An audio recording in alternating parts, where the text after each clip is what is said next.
যে নাম্বারটিতে কল করেছেন তা এই মুহূর্তে ব্যস্ত আছে।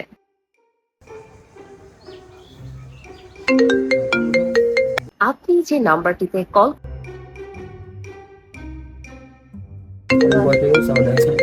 না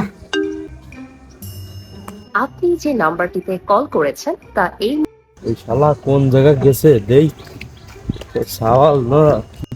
কিরে বন্ধু কিডা ফোন দেয়? আরে এই যে কোন রং নাম্বারে থেকে ফোন দিচ্ছে আল্লাহ।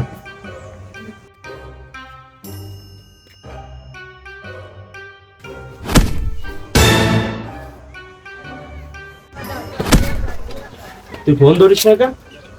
আরে কোন মায়ের দিতে ফোন ধরাচ্ছিস? ফোন ধরতেছিস না? বারবার ব্যস্ত করছে কোন কারণে? কোন মায়ের দিতে ফোন ধরাচ্ছিস তাই কর।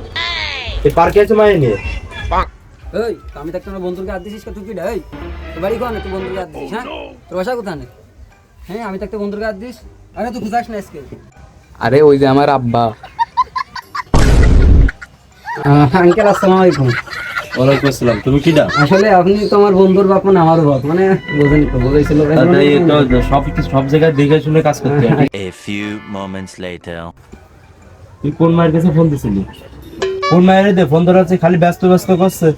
আরে সময় কোন জায়গা? আসলে আঙ্কেল বিষয়টা তো ওরকম না, কলেজটা থাকে না, আমি বিষয়টা বুঝছি। আসলে আপনি বারবার এরকম ফোন দিচ্ছেন তো আপনার ফোনে ব্যালেন্স নেই, এই জন্য বারবার ফোনটা কেটে দিচ্ছে। আর সিম কোম্পানির লোকজন আপনাকে এরকম বলতেছে, আর আপনার তো কোনো জায়গায় বুঝতে ভুল হচ্ছিল এরকম বিষয়টা, ঠিক আছে? শালার শালের বন্ধুর সামনে আমার মান সম্মানটা একবারে জলে চলে গেল। হ্যাঁ বন্ধুর বাপের সামনে মান সম্মানটা পুরো চলে গেল বাড়া।